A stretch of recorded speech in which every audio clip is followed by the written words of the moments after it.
ಬೆಂಗಳೂರಿನ ಸೆಷನ್ಸ್ ನ್ಯಾಯಾಲಯದಲ್ಲಿ ಈಗಾಗಲೇ ರೇಣುಕಾಸ್ವಾಮಿ ಪ್ರಕರಣದ ವಿಚಾರಣೆ ಆರಂಭವಾಗಿದೆ. ಕೆಲ ಸಾಕ್ಷಿಗಳ ವಿಚಾರಣೆ ಜೊತೆಗೆ ಕ್ರಾಸ್ ಎಕ್ಸಾಮಿನೇಷನ್ ಕೂಡ ನಡೆಯುತ್ತಿದೆ. ದರ್ಶನ್ ಹಾಗೂ ಇನ್ನುಳಿದ ಆರೋಪಿಗಳಿಗೆ ನಡುಕ ಶುರುವಾಗಿದೆ. ಇದೆಲ್ಲದರ ನಡುವೆ ಪ್ರಕರಣದ 17ನೇ ಸಾಕ್ಷಿಗೆ ಬೆದರಿಕೆ ಕರೆ ಬಂದಿರುವುದಾಗಿ ಕೋರ್ಟ್ನಲ್ಲಿ ಹೇಳಿಕೊಂಡಿದ್ದಾರೆ ಎಂದು ವರದಿಯಾಗಿದೆ. ಇದು ಭಾರೀ ಚರ್ಚೆಗೆ ಗ್ರಾಸವಾಗಿದೆ.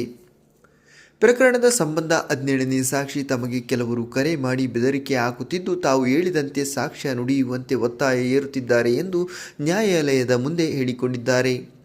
ಈ ವಿಚಾರವನ್ನು ನ್ಯಾಯಾಧೀಶರು ಗಂಭೀರವಾಗಿ ಪರಿಗಣಿಸಿದ್ದು, ಸಾಕ್ಷಿಗೆ ಸೂಕ್ತ ಭದ್ರತೆ ಒದಗಿಸುವಂತೆ ಪೊಲೀಸರಿಗೆ ಆದೇಶ ನೀಡಿದ್ದಾರೆ.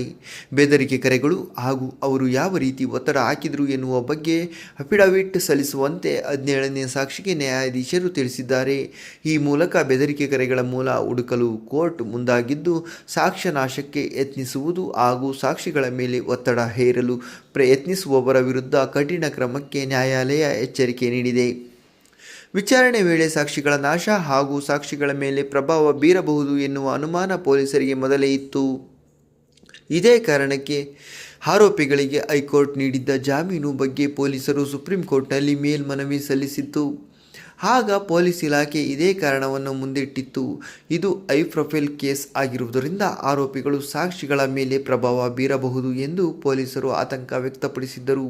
ಈ ಅಂಶವನ್ನು ಸುಪ್ರೀಂ ಗಂಭೀರವಾಗಿ ಪರಿಗಣಿಸಿತ್ತು. ಜಾಮೀನು ರದ್ದು ಮಾಡಿ ಆದೇಶ ಹೊರಡಿಸಿತ್ತು. ಬೆದರಿಕೆ ಕರೆಯಿಂದಾಗಿ ಇದೀಗ ದರ್ಶನ್, ಪವಿತ್ರ ಗೌಡ ಹಾಗೂ ಅವರ ಗ್ಯಾಂಗ್ಗೆ ಮತ್ತಷ್ಟು ಜಾಮೀನು ಕಷ್ಟ ಆಗಬಹುದು ಎನ್ನುವ ಮಾತು ಕೇಳಿಬರುತ್ತಿದೆ. ಈ ಬಗ್ಗೆ ನಿಮ್ಮ ಅನಿಸಿಕೆ ಅಭಿಪ್ರಾಯಗಳನ್ನು ಕಮೆಂಟ್ ಮಾಡಿ ತಿಳಿಸಿ.